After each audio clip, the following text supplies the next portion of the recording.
Bonjour à tous, bienvenue dans ce nouveau numéro du Culture Mag. Nous allons bien évidemment consacrer une grande partie de cette émission à Robin Williams. Nous reviendrons sur sa carrière riche en émotions, du rire aux larmes, un acteur hors pair dont la disparition crée une véritable onde de choc.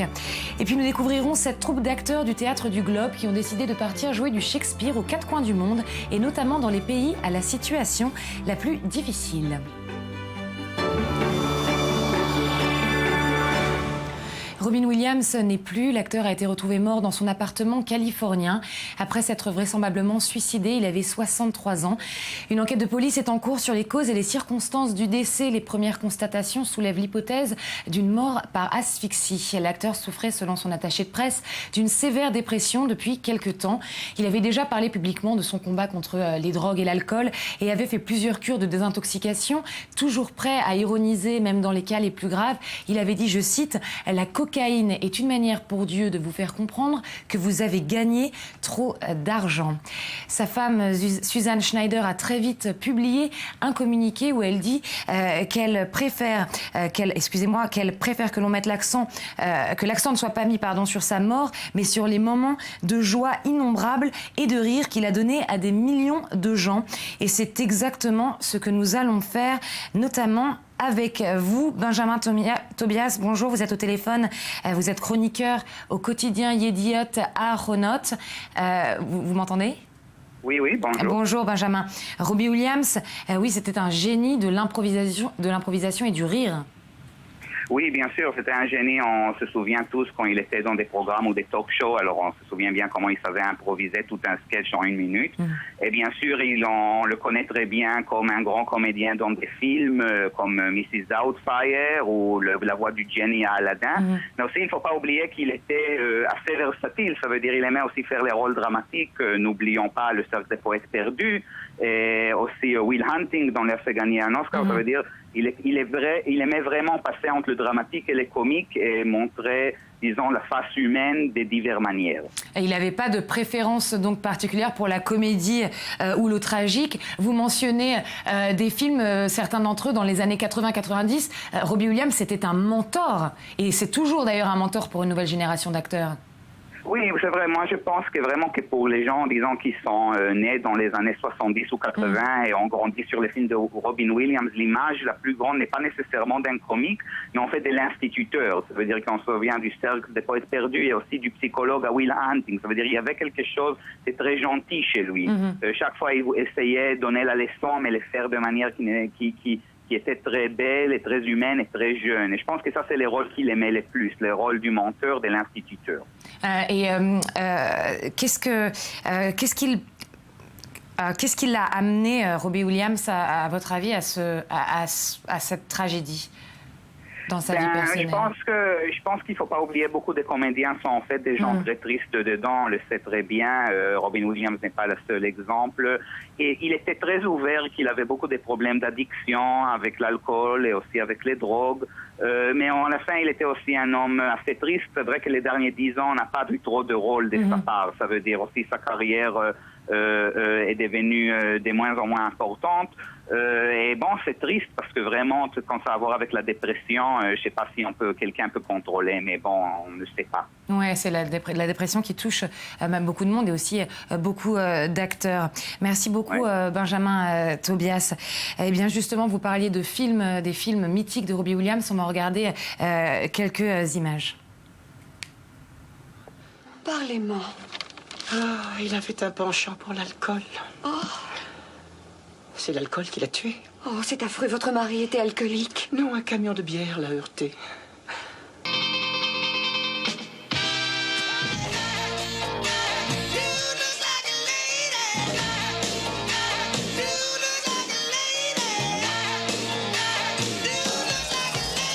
Mr. Anderson, are you a man or an amoeba? Language was developed for one endeavor, and that is... To communicate. No! To woo women. Mr. Keating? Some people like to rock, some people like to roll, but moving and a grooving gonna satisfy my soul. L'acteur a été nominé de nombreuses fois à l'Oscar. Il l'a remporté finalement pour sa performance. C'était dans Will Hunting en 98. Et voilà sa réaction lorsqu'on lui a remis la statuette pour le meilleur second rôle. Robin Williams in Good Will Hunting.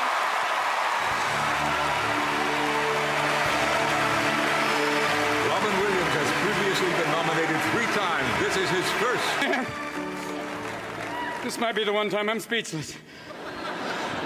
Oh, thank you so much for this incredible honor. Thank you for putting me in a category with these 4 extraordinary men. Thank you, Ben and Matt. I still want to see some ID. I want to thank the Mashbuka Weinstein, Mazel Tov. And I want to thank Marsha for being the woman who lights my soul on fire every morning. God bless you. And most of all, I want to thank my father up there, the man who, when I said I wanted to be an actor, he said, wonderful, just have a backup profession like welding. Thank you. God bless you.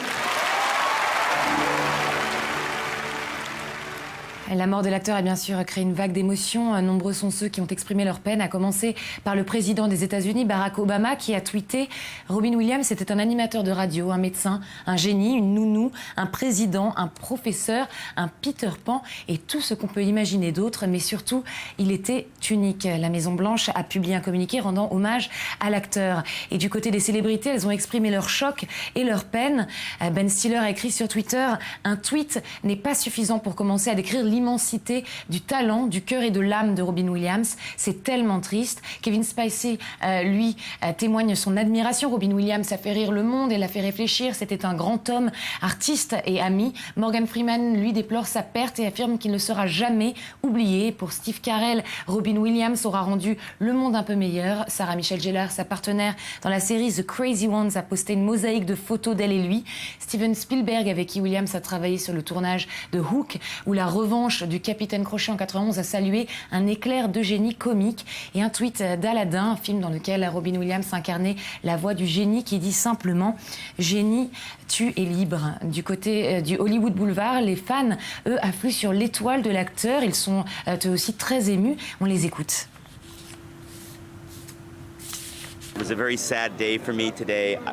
C'est un jour très triste. Quand j'ai entendu, il y a 1 heure, je devais apporter ces fleurs. Je ne sais pas quoi dire, je reste sans voix.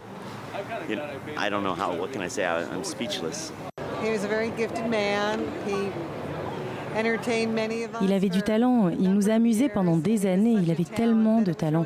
C'est vraiment triste d'entendre qu'il a décidé de mettre fin à ses jours. Il va nous manquer et nous sommes reconnaissants pour tous les souvenirs, tous les films, les émissions de télé. Il avait beaucoup de talent et il nous manquera.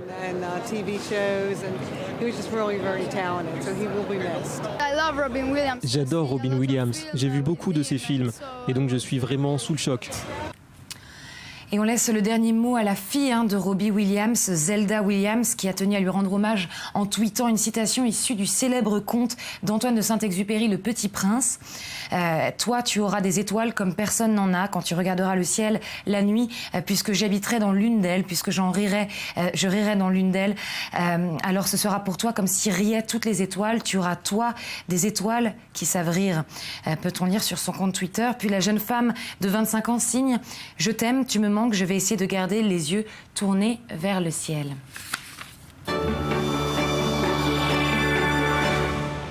Robin Williams, Hamlet au masque de Scapin. Hamlet d'actualité encore et toujours.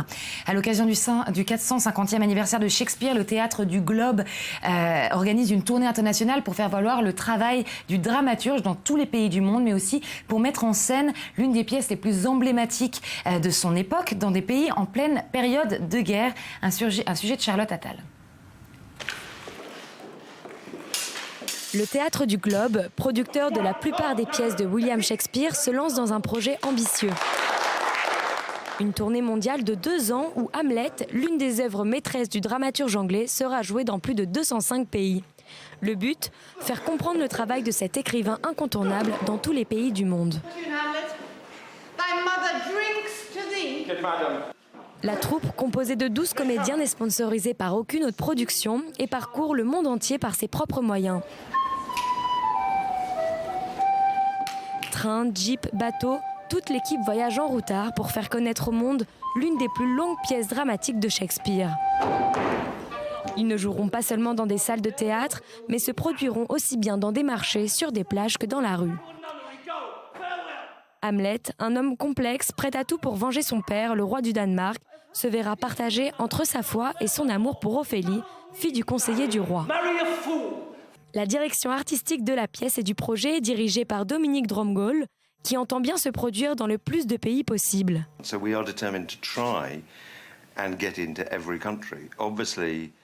Nous sommes déterminés à essayer de nous produire dans tous les pays. Évidemment, il y a différents obstacles, beaucoup de différents obstacles, pour des raisons très différentes. Nous sommes constamment en contact avec le Foreign Office et avec la personne qui nous informe pour qu'on sache s'il est recommandé ou sécurisé d'aller dans un pays ou non.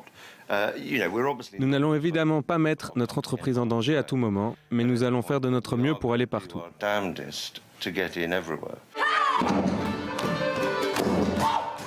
La pièce a déjà été mise en scène dans plus de 28 pays. Et dernièrement, au début du mois d'août, la troupe s'est produite au siège de l'Organisation des Nations Unies. La création de cette scène éphémère a été spécialement construite dans l'une des chambres du comité de l'Assemblée générale, là où la communauté internationale tente de résoudre les situations les plus complexes. Et c'est sur ce terrain, au cœur même des conflits, que la troupe du Théâtre du Globe souhaiterait prochainement se produire en Syrie, en Irak ou encore en Cisjordanie. Et le tour des événements culturels à ne pas rater, voici tout de suite nos highlights.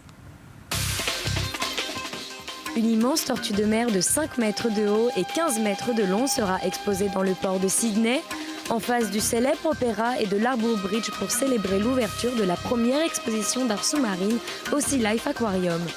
Cette gigantesque sculpture flottante nommée Alpha a reçu le prix BG du séminal Art Design pour son expressionnisme abstrait noir et blanc recouvert de récifs de coraux. L'exposition démarrera le 12 août et se terminera le 11 septembre prochain. Entre l'imaginaire et le reportage factuel, il y a les photographies de Françoise Huguier. Son exposition présente aux spectateurs une sorte de réalité voilée. Ses publications pour Vogue ou encore le New York Times sont envoyées dans des coins les plus reculés de la planète. De la toundra sibérienne aux communautés religieuses colombiennes, Françoise Huguier photographie ses sujets de manière à ajouter une énergie onirique à ses images. Son travail est présenté à la Maison européenne de la photographie jusqu'au 31 août. Femmes sans domicile est la première exposition solo faite par le Tel Aviv Museum of Art pour Raïda Adon, une artiste de la ville d'Acre qui vit maintenant à Tel Aviv. Son travail vidéo de 2013 raconte sa quête d'identité. L'artiste arabe-israélienne est partagée entre 2 nationalités et son travail vient de son histoire personnelle, qu'elle traite avec sa double identité entre les conflits de 2 sociétés. L'exposition Femmes sans domicile, c'est jusqu'au 29 novembre prochain. Et on revient sur l'hommage rendu à la cinéaste Agnès Varda à l'occasion du festival de cinéma de Locarno en Suisse. Le jury lui a décerné un léopard d'honneur pour l'ensemble de sa carrière. Âgée de 86 ans, elle devient la seconde femme à recevoir cette récompense honorifique. La réalisatrice franco-belge a déclaré qu'elle a toujours rêvé d'être invitée sur la Piazza Grande et que ce rêve est maintenant accompli. Agnès Varda, réalisatrice issue de la Nouvelle Vague, a eu l'occasion de sa longue carrière de diriger les plus grands acteurs de son temps, de Philippe Noiret à Michel Piccoli, en passant par Marcel Mastroianni ou Catherine Deneuve, ou encore même Jane Birkin. Voilà, c'est la fin de ce Culture Mag et on va se laisser sur cet extrait de Hook, qui est le film mythique de notre enfance qui s'est légèrement envolé à la mort de Robin Williams. En particulier cette scène extrêmement émouvante. Merci de nous avoir suivis. Bon retour sur la planète Terre.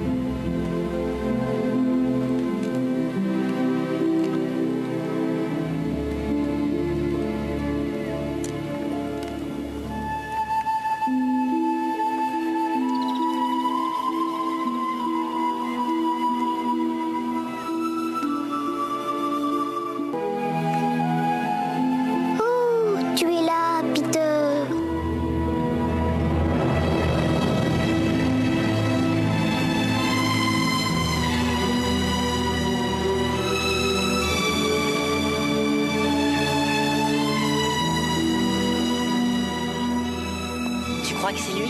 Il a vieilli. Oh oui, mais alors. Peter, tu es un adulte. Tu avais promis de ne jamais grandir. Peter. Il a vraiment un gros nez maintenant.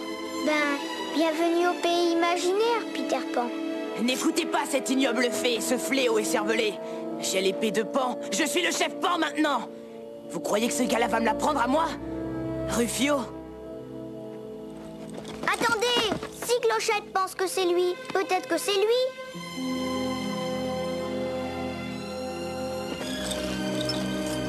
Vous allez suivre ce petit morveux contre le capitaine Crochet. Mais qu'est-ce qu'il fait ici, si c'est pas Peter Pan, hein? Il a pas l'air si bien que ça, ici. Et c'est qui, ces enfants que Crochet a enlevés? Donnez-lui une chance. Ce sont mes enfants.